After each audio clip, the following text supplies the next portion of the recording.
Semeton tinggal di Bali, ingin punya tanah dan rumah baru untuk diwariskan kepada anak cucu? Hah? Gajinya UMR? Hah?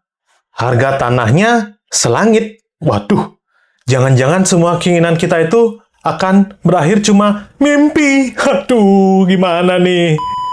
Setiap harinya, Bali selalu saja mendapatkan kejutan yang luar biasa. Setelah dinobatkan sebagai daerah yang paling tidak direkomendasikan untuk kunjungan wisata pada 2025 oleh salah satu website perjalanan bernama Foodors, yang saya sempat bahas juga di sini nih, di atas ini. Sekarang muncul berita baru nih. Kali ini berita datang dari BBC News yang membuka mata kita semua bahwa masyarakat Bali kali ini harus mengubur mimpinya dalam-dalam untuk bisa punya tanah di Bali, untuk bisa punya tanah di tanah kelahirannya sendiri.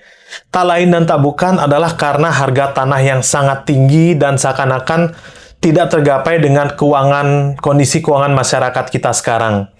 Yang sudah bekerja mati-matian, yang sudah nabung sehemat-hematnya, tetapi juga tetap kalah nih sama perlombaan memiliki aset tanah yang menggiurkan ini ya. Nah, sebenarnya apa sih yang sedang terjadi di Bali? Kenapa hal ini bisa terjadi? Kalau kita kembali kepada knowledge yang dikeluarkan oleh Foodors itu, Bali sebenarnya memiliki masalah yang cukup serius untuk tidak didatangi pada tahun 2025 nanti, utamanya dalam kegiatan pariwisata ya. Nah, permasalahan-permasalahan itu terpicu karena adanya isu overtourism, kemudian isu degradasi lingkungan, pengelolaan sampah yang buruk, yang dimana bisa menyebabkan plastik apokalips, pengembangan infrastruktur yang tidak terkendali, dan memicu meningkatnya konflik sosial antar masyarakat sendiri. Overtourism, kalau kita lihat, itu adalah merupakan situasi yang dimana warga maupun turis merasa wilayah mereka tempati atau kunjungi itu sangat ramai dan membuat sumpek dan sesak banget. Dan pengalaman berwisata yang dihasilkan juga buruk. Nah, overtourism juga memicu beberapa hal seperti kemacetan, kemudian eksploitasi sumber mata air yang kegunaannya dikonsentrasikan hanya untuk pariwisata dan menurunkan cadangan air tanah. Kriminalisasi juga bisa tumbuh karena banyak orang nih tinggal di area yang sama, area yang terbatas, dan memperebutkan sumber pendapatan yang juga sama. Sampah bertumpuk hingga 1,6 juta ton sampah per tahunnya. Yang juga kalau kita lihat sampah plastik itu berkisar 303.000 ton dan ironisnya hanya 7% saja yang mampu didaur ulang. Apalagi di musim hujan seperti ini, kelabakanlah pemerintah Provinsi Bali untuk mengurus sampah-sampah yang sudah kadung tidak menjadi fokus strategis pekerjaan Bapak Ibu yang terhormat, beliau-beliau yang dari sekian lama memangku posisi sebagai pejabat-pejabat dengan posisi yang strategis. Bicara overtourism, kita bisa melihat penumpukan kunjungan terkonsentrasi di wilayah Badung Selatan. Walau sebenarnya kita tidak menutup mata bahwa turis mancanegara maupun lokal bisa menjelajahi Bali menggunakan Google Maps dan juga penyewaan mobil dan motor dengan harga yang murah. Belum lagi nih, ada ojek online yang mempermudah pendaftaran drivernya bagi warga non-berKTP Bali untuk bisa bertugas di Bali. Padahal ya, kalau di daerah yang lain di luar Bali, warga yang ingin mendaftar menjadi drivernya harus menggunakan KTP daerah itu ya. Tapi ya, mungkin karena di Bali itu kan pembagian kuenya besar nih, jadi harus dibuka seluas-luasnya dong, agar masyarakat dimanapun bisa ikut mencicipi rezeki yang ada di Bali. Selain itu, ini juga menimbulkan, ya kadang-kadang ada gesekan lah di akar rumput, seperti misalkan pihak driver lokal dan juga pihak online. Tapi mungkin pihak aplikator nggak terlalu musingin hal itulah ya. Yang penting kan cuan. Cuan banyak, nggak masalah kan. Yang penting roda perekonomian katanya berputar. Nah, apa yang akhirnya terjadi nih? Banyak kemacetan. Di mana-mana macet. Bali nggak punya angkutan umum yang proper ya? Mungkin ada yang nanya seperti itu ya. Sebenarnya ada kok. Tapi kalah saing nih dalam kemudahan untuk menggunakan kendaraan pribadi. Gimana nggak mudah? DP motor sama mobil itu seharga 1 kali gaji, kita bisa bawa pulang loh untuk langsung kita gunakan. Lumayan juga Bali memiliki pendapatan kira-kira 3,1 triliun rupiah kalau dilihat dari PAD-nya atau pendapatan asli daerah Provinsi Bali semester pertama tahun 2024, yang dimana 79%-nya berasal dari pajak kendaraan bermotor dan bea balik nama kendaraan. Sungguh strategi yang mendatangkan cuan bagi pemerintah daerah, yang dimana ini merupakan salah satu lahan basah untuk meningkatkan PAD-nya. Nggak apa-apa, macet dikit. Yang penting kan PAD lancar kan? Nah, efek dari overtourism lainnya adalah inginnya para wisatawan untuk dapat tinggal maupun memiliki usaha di Bali. Tapi menurut aturan, WNA itu tidak boleh nih memiliki tanah di Indonesia. Tapi yang namanya kesempatan tentu harus diberikan dong. Ya, oleh pemerintah kita juga. Masih ada yang namanya hak guna bangunan. Nah, di sini warga negara asing bisa pakai hak guna bangunan atau HGB ini untuk berusaha nih. Jadi untuk memiliki usaha contohnya. Jadinya tanah itu bisa disewakan atau dibeli dengan menggunakan nama orang Indonesia yang memiliki afiliasi atau hubungan dengan WNA tersebut, lalu digunakan untuk melakukan usaha atau untuk tempat tinggal. Ya, anggap saja salah satunya adalah warga negara asing berinisial M yang memiliki istri orang Indonesia dan membeli tanah tersebut atas nama istrinya. Nah, gempuran kedatangan wisatawan-wisatawan yang banyak ini juga memberikan angin segar bagi dunia properti. Seperti yang kita ketahui, kalau misalkan bisnis properti itu adalah salah satu bisnis yang ajaib. Dari yang harganya sangat murah, oleh spekulan itu dalam beberapa tahun, harga-harga tanah yang awalnya murah-murah itu bisa naik beberapa kali lipat loh. Dan ini merupakan jalan mudah untuk mendapatkan dana segar dalam waktu singkat. Semenjak beberapa tahun yang lalu, masyarakat Bali terlihat mudah menjual tanahnya, khususnya tanah-tanah pertanian atau misalkan sawah. Jadi seperti itu ya. Untuk dialihfungsikan menjadi penginapan, kemudian menjadi villa maupun sejenisnya. Nah, bukan tanpa sebab kenapa ini bisa terjadi.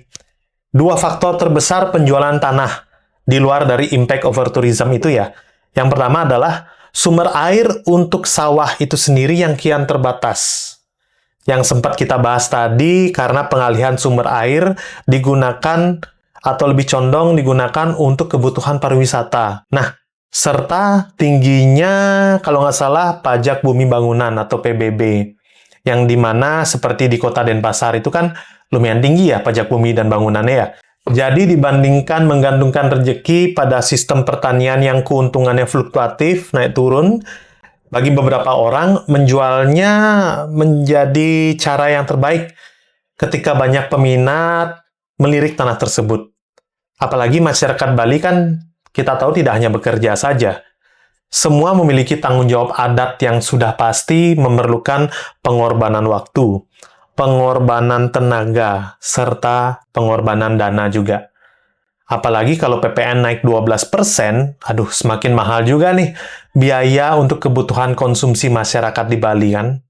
Tanah yang strategis, pembeli yang memiliki uang banyak yang dominan dimiliki oleh wisatawan lokal maupun mancanegara, turut mendongkrak harga tanah.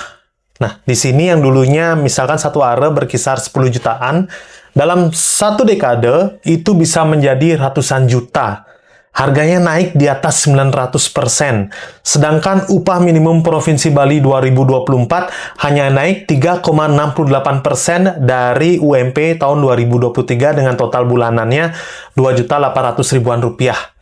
Mau ambil KPR? Wah, kalau saya secara pribadi sih belum berani ya. Mungkin kalau semeton mau ambil silahkan. Tetapi pelajari dulu KPR apa yang akan diambil. Kapan mereka akan menerapkan bunga fix atau juga floatingnya. Kemudian berapa sih nilai bunga kredit yang biasanya memang lebih tinggi dibandingkan bunga kita kalau nabung di bank. Belum lagi misalkan risiko rumah itu bisa diambil oleh pihak bank jika gagal bayar.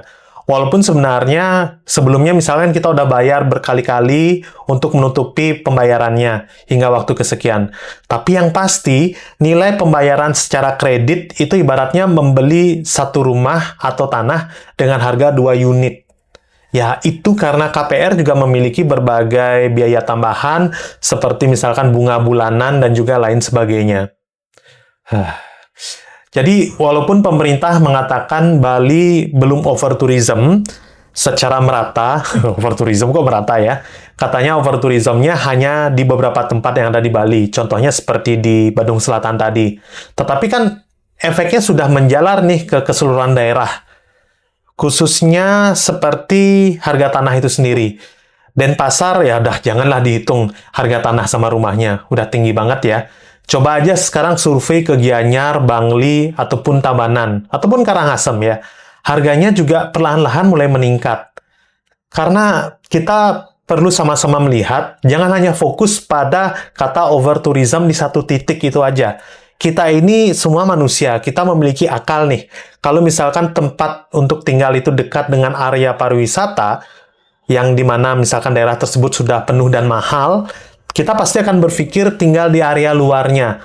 Asalkan ada jalan dan juga motor dengan kredit yang murah yang sempat sudah kita bayarkan di awal tadi ya, kita bisa bolak-balik kan. Yang penting ada jalannya. Masyarakat Bali sekarang tidak hanya bersaing dengan sesama masyarakat Bali juga, tetapi juga mulai bersaing dengan masyarakat luar juga untuk memiliki tanah dan rumah untuk tinggal di Bali.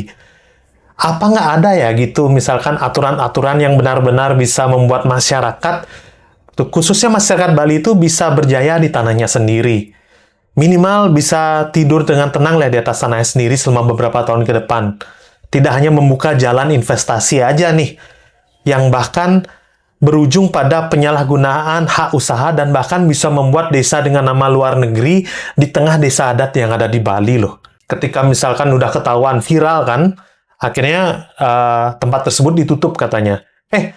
Jalan lagi nih usahanya seperti biasa. Itu bisa kita lihat promo-promonya masih kelihatan kok di sosial media. Seperti di Instagram dan TikTok itu sendiri kan. Nggak cuman itu, mereka atau wisatawan luar yang menyalahgunakan izinnya untuk berusaha juga terang-terangan mempromosikan berbagai macam jasa dan produk kepada rekan sejawatnya tentang apa yang ada di Bali untuk kebutuhan wisatawan ya. Dan itu ada di media sosial, dari sewa villa sampai jasa sewa motor dan belajar naik motor di Bali. Coba deh cek izinnya Bapak Ibu petugas yang terhormat ya. Mereka tuh sudah memakai izin usaha yang tepat atau mereka tuh coba-coba tuh. Masa dari tahun 1970-an problem ini nggak bisa tertangani dengan baik sih? Masa harus terulang lagi sampai di tahun 2024 sampai 2025 ke depannya nanti? Jadi benar seperti yang diulas oleh BBC News ya, sekarang masyarakat Bali harus rela mengubur mimpinya untuk punya tanah di Bali. Untuk bisa tinggal di Bali mungkin untuk kedepannya. Mau nabung sampai sehemat apapun, sampai kumat itu asam lambung, sampai GERD dan segala macam, harga tanahnya udah kadung meroket tinggi banget. Dan hanya menyisakan asap landasan untuk bisa dihirup oleh masyarakat Bali yang dimana memiliki pendapatan yang bahkan tidak bisa menggapai harga tanah itu. Sedih ya. Dan bagi semeton yang ingin melihat informasi terkait terhadap apa yang sudah saya ulas tadi, semuanya ada di kolom deskripsi di video ini. Jadi jika punya pemikiran lain, silakan ramaikan juga kolom komentar. Kalau merasa video ini perlu untuk diinformasikan kepada semeton lainnya, dulu sang, silakan banget untuk di-share, dibagikan ke yang lain, di-subscribe juga gratis, boleh kok ya. Dan terima kasih untuk kebersamaannya. Tiang Bligong Yuda, dan inilah sesi Tukar Pikiran.